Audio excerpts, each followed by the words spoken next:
উম, একটু ভাবুন তো, সবুজ ঘাসে ঢাকা একটা বেশ শান্ত নিরিবিলি পাহাড়ের কথা, চারপাশে একদম মনোরম পরিবেশ, আর একটা ছোট্ট বেকারি থেকে তাজা পাউরুটি আর কেকের খুব মিষ্টি একটা গন্ধ ভেসে আসছে। বাহ, বেশ সুন্দর তো দৃশ্যটা। মানে বাইরে থেকে দেখলে মনে হবে এর চেয়ে নিরাপদ, এর চেয়ে শান্তিময় জায়গা পৃথিবীতে আর দুটো নেই।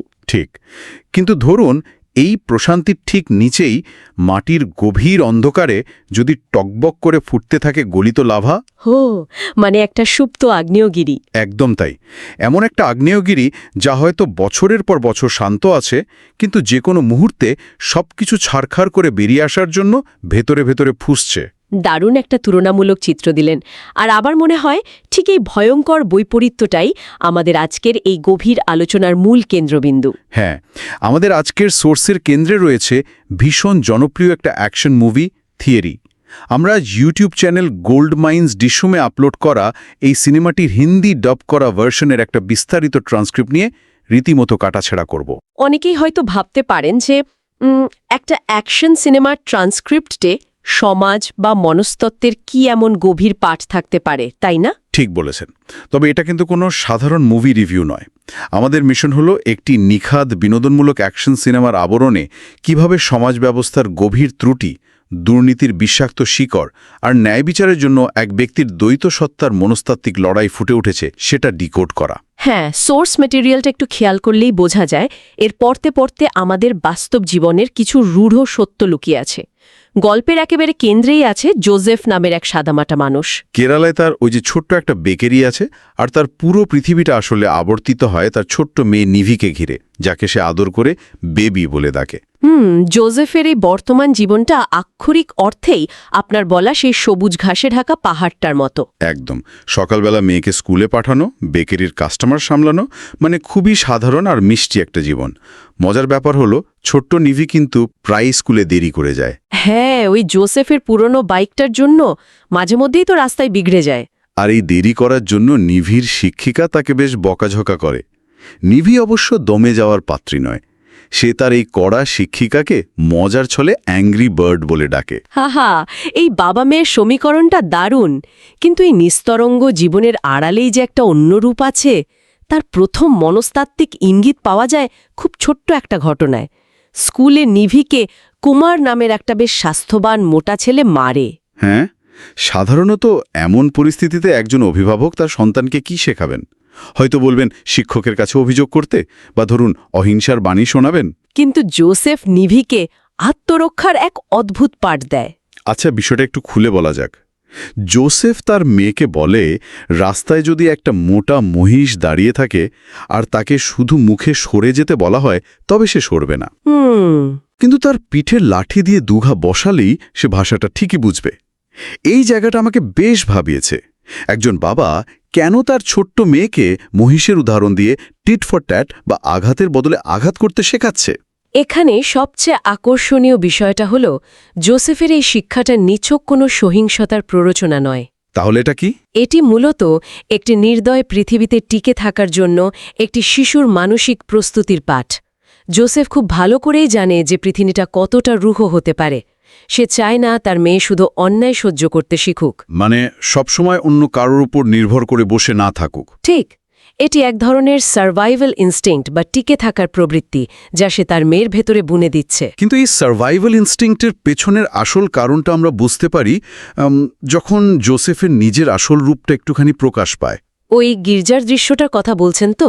হ্যাঁ, ট্রান্সক্রিপ্টে আমরা দেখি একটি গির্জার সামনে কিছু স্থানীয় গুন্ডার সাথে জোসেফের সংঘাত হয়। গুন্ডারা যখন নিভি এবং তার শিক্ষিকার দিকে ধেয়ে আসে, জোসেফের ভেতরের সেই লাভা যেন এক মুহূর্তের জন্য ছিটকে বেরিয়ে আসে। বাপরে, সে তো একাই ওই গুন্ডাদের মেরে ধরাশায়ী করে দেয়। তার লড়াইয়ের ধরন দেখলেই বোঝা যায় সে কোনো সাধারণ পাউরুটি বিক্রেতা নয়। একদমই না।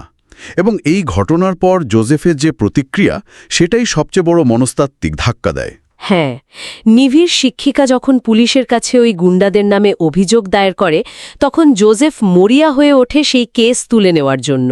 সে রীতিমতো পুলিশ স্টেশনে গিয়ে কাকুতি মিনতি করে, নিজেকে একজন নিরীহ সাদামাটা মানুষ হিসেবে প্রমাণ করার আপ্রাণ চেষ্টা করে, বারবার বোঝাতে চায় যে তার জীবনের একমাত্র মন্ত্র হল জিও এবং বাঁচতে দাও।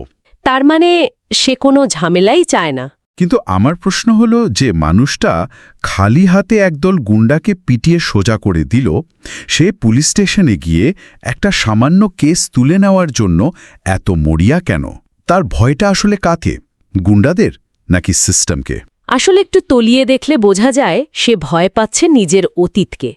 সে চায় না কোনোভাবেই তার পুরনো পরিচয়, তার সে আসল সত্তা আবার সমাজের সামনে চলে আসুক। ঠিক, কারণ তার সেই পুরনো সত্তাটি হল ডিসিপি বিজয় কুমার, একজন সৎ, নির্ভীক এবং আপোষহীন পুলিশ অফিসার। জোসেফের এই আগ্নেয়গিরি রূপ কেন তৈরি হলো, বা কেন সে সিস্টেম থেকে নিজেকে এতটা গুটিয়ে নিল, সেই উত্তর খুঁজতে হলে আমাদের ফিরে যেতে হবে তার অতীত জীবনে। আর এখানেই সোর্স মেটেরিয়ালটি আমাদের সামনে এমন একটা আয়না ধরে যা বড্ড অস্বস্তিকর। হ্যাঁ, ট্রান্সক্রিপ্টের সেই অংশটা পড়লে রীতিমতো গায়ে কাঁটা দেয়। রজনী নামের এক আইটি কর্মীর মর্মান্তিক ঘটনা। খুবই ভয়াবহ একটা ঘটনা ছিল ওটা। মেয়েটি রাত 8:42 অফিস থেকে বেরিয়ে একটা দোকানে মোবাইল রিচার্জ করতে যায়। এরপর বাস স্টপেজের দিকে এগোয়, কিন্তু তারপর থেকেই সে নিখোঁজ। এবং 3 দিন পর তার বিকৃত ক্ষতবিক্ষত মৃতদেহ উদ্ধার হয়। রিপোর্টের বর্ণনা এতটাই ভয়ঙ্কর যে তা চোখে আঙুল দিয়ে দেখিয়ে দেয় একজন মানুষের ওপর পাশবিকতার স্তর কতটা নিচে নামতে পারে। আর জানেন তো, এই পুরো ঘটনার পেছনে মূল অপরাধী হল অশ্বিন, যে কিনা রাজ্যের একজন অত্যন্ত ক্ষমতাশালী মন্ত্রীর ছেলে। এই ঘটনাটি কিন্তু কোনো বিচ্ছিন্ন ঘটনা নয়। সোর্স মেটেরিয়াল আমাদের এখানে এমন কিছু পরিসংখ্যান দেয় যা যে কোনো সুস্থ মস্তিষ্কের মানুষকে শিওরে উঠতে বাধ্য করবে। কী রকম পরিসংখ্যান? সেখানে উল্লেখ করা হয়েছে যে দেশে বছরে 33,000 ধর্ষণের মামলা হয়। এর মানে হল দিনে গড়ে 93টি ঘটনা ঘটে। বাপরে, দিনে 93টা? হ্যাঁ, আর একবার ভাবুন, এটি শুধু সেই মামলাগুলোর হিসাব যার রেকর্ড করা হয়েছে। যেগুলোর কথা কেউ জানতে পারে না তার সংখ্যা হয়তো আরও ভয়াবহ। এই পরিসংখ্যানগুলোর আড়ালেই লুকিয়ে আছে হাজারো রজনীর না বলা গল্প।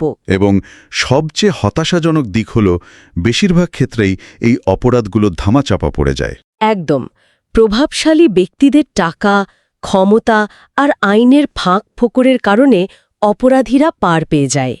গল্পের এই পর্যায়ে আমরা দেখি এই দুর্নীতিগ্রস্ত সিস্টেমের সামনে দাঁড়িয়ে ডিসিপি বিজয় কুমার এক চরম সিদ্ধান্ত নেয়। সে আইনি পথে না হেঁটে অশ্বিনকে একটা ব্রিজের নিচে উল্টো করে ঝুলিয়ে হত্যা করে। কারণ সে খুব ভালো করে জানে কোর্ট কাচারির রাস্তায় গেলে এই ক্ষমতাশালী মন্ত্রী তার ছেলেকে মাত্র 10 দিনের মধ্যেই জামিনে ছাড়িয়ে নিয়ে আসবে। এরপর আমরা আরও একটি ঘটনার কথা জানতে পারি ট্রান্সক্রিপ্ট থেকে।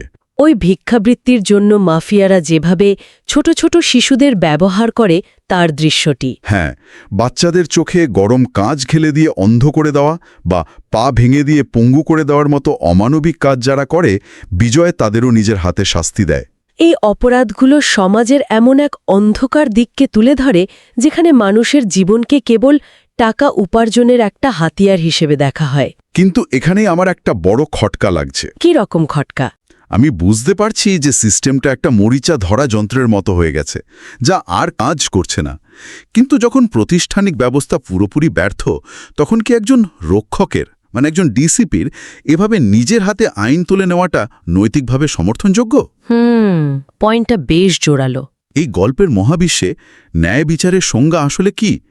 একজন পুলিশ অফিসার যদি নিজেই খুনি হয়ে যায়, তাহলে কি সে আসলে ওই মরিচা ধরা সিস্টেমেরই আরেকটি ত্রুটিপূর্ণ অংশে পরিণত হচ্ছে না?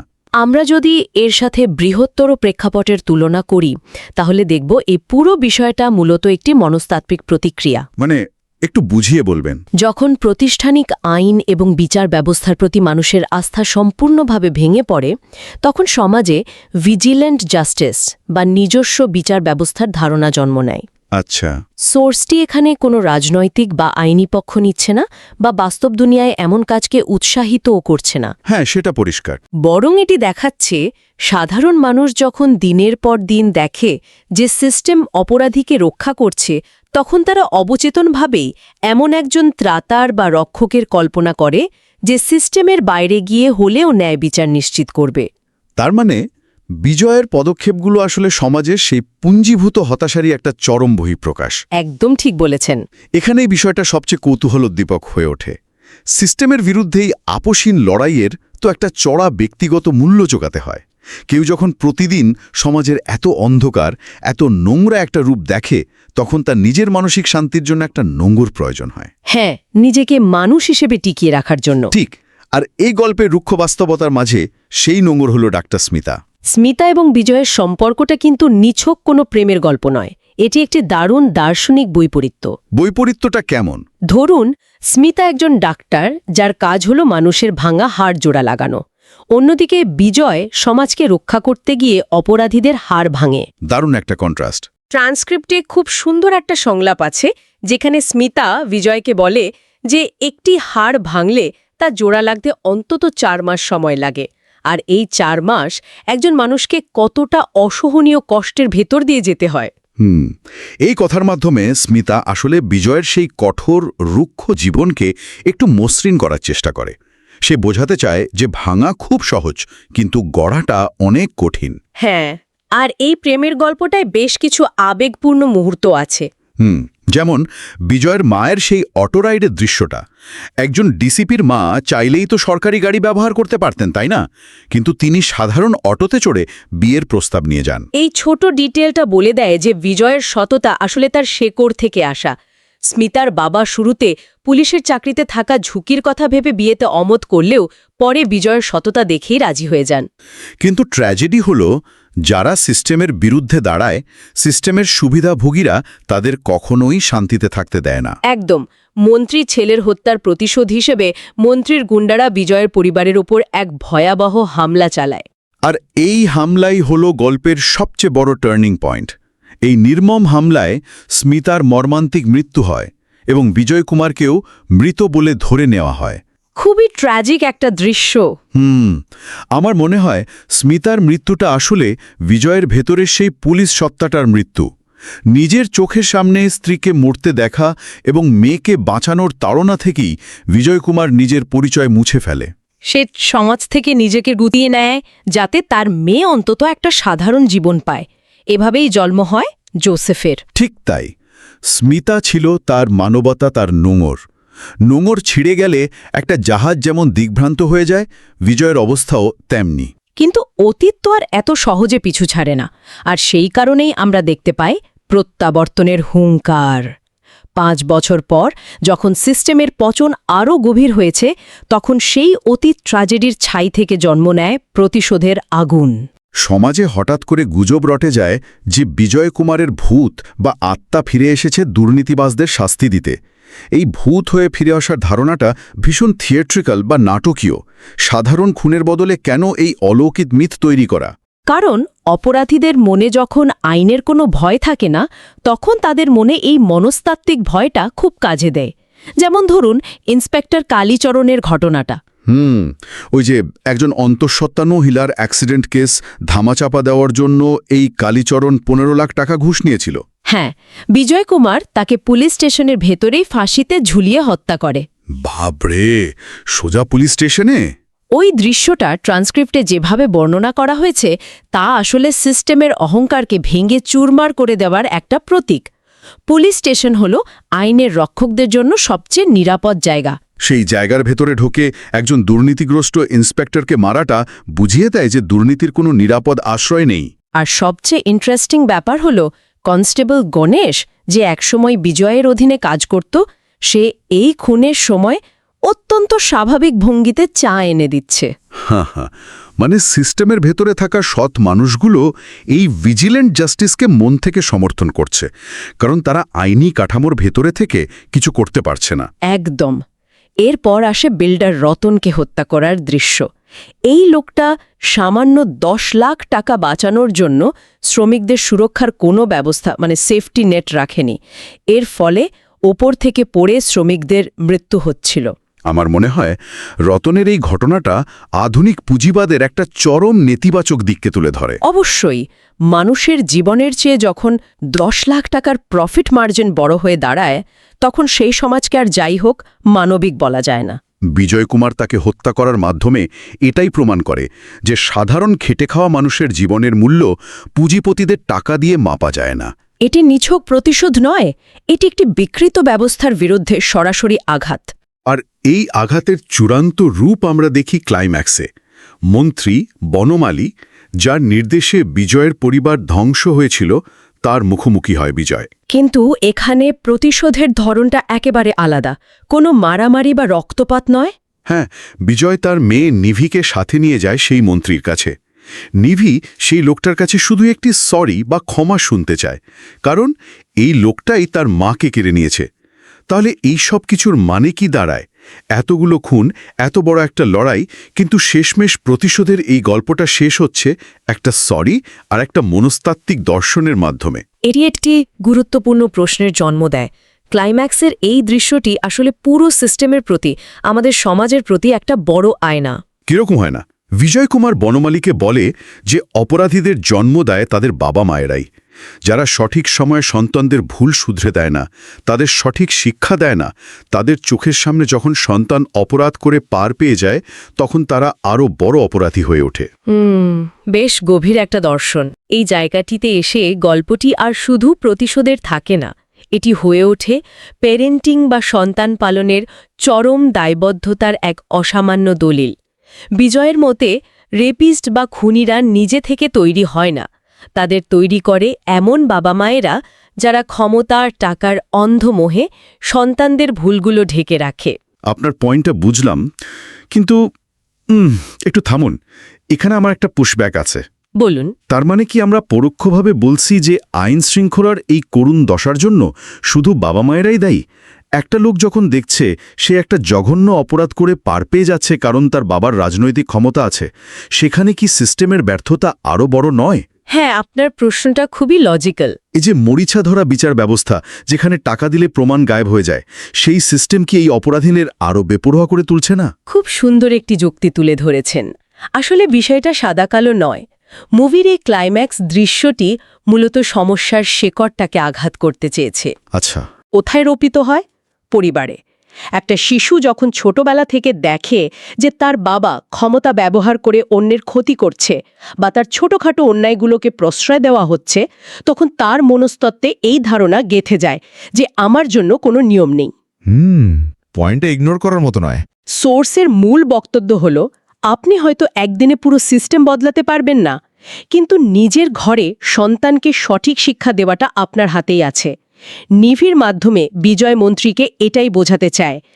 এত বড় ক্ষতির পরও নিভি শুধু একটা সরি আশা করে, কারণ তাকে সেই শিক্ষাটা দেওয়া হয়েছে। চমৎকার বিশ্লেষণ।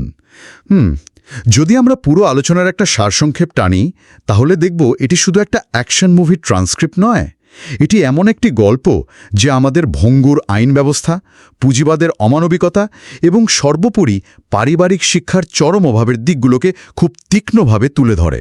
একদম ঠিক বলেছেন। জোসেফের সেই সুপ্ত আগ্নেয়গিরি আসলে আমাদের সবার ভেতরে লুকিয়ে থাকা ক্ষোভেরই একটা রূপ। আর ঠিক এই কারণে শ্রোতাদের এই বিষয়গুলো নিয়ে ভাবা উচিত। দুর্নীতি, ঘুষ বা সিস্টেমের প্রতি এই অনাস্থা শুধু সিনেমার পর্দাতেই সীমাবদ্ধ নেই, এগুলো আমাদের বাস্তব জীবনের রন্ধ্রে রন্ধ্রে জড়িয়ে আছে। হ্যাঁ, এটা অস্বীকার করার কোনো উপায় নেই। যখন আমরা অন্যায়ের সাথে আপোষ করি, যখন আমরা ভাবি যে আমার তো কোনো ক্ষতি হচ্ছে না, আমি কেন মাথা ঘামাবো, তখন আসলে আমরা অগোচরে সেই দুর্নীতিগ্রস্ত সিস্টেমেরই অংশ হয়ে যাই। আমাদের নীরবতা এই অপরাধগুলোকে দিনের পর দিন প্রশ্রয় দেয়। রজনীর মতো মেয়েদের মৃত্যু বা সেফটি নেট না থাকায় শ্রমিকদের পতন, এগুলো শুধু খবর নয়, এগুলো আমাদের সামাজিক ব্যর্থতার এক একটা জ্বলজ্বন্ত প্রমাণ। সিনেমার গল্পে সমাজকে বাঁচানোর জন্য, অন্যায়ের বিচার করার জন্য একজন বিজয় কুমার মৃত্যুর মুখ থেকে ভূত হয়ে ফিরে আসে। সে তার নিজের হাতে সিস্টেমের জঞ্জাল পরিষ্কার করার দায়িত্ব নেয়, কিন্তু বাস্তবে এমন কোনো কাল্পনিক রক্ষক বা সুপারহিরো আকাশ থেকে নেমে আসবে না।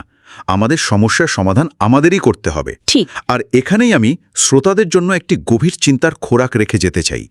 যখন আমাদের চোখের সামনে সিস্টেম ভেঙে পড়ে, যখন আমরা দেখি যে রক্ষকই ভক্ষক হয়ে গেছে, তখন আমরা কি করব? আমরা কি চুপচাপ কোনো কাল্পনিক বিজয় কুমারের জন্য অনন্তকাল অপেক্ষা করে থাকব, নাকি সমাজ হিসেবে নিজেদের মানসিকতা এবং প্রতিষ্ঠানগুলোকে একেবারে নিচ থেকে, শেকড় থেকে নতুন করে গড়ে তোলার দায়িত্ব নিজেদের কাঁধে তুলে নেব?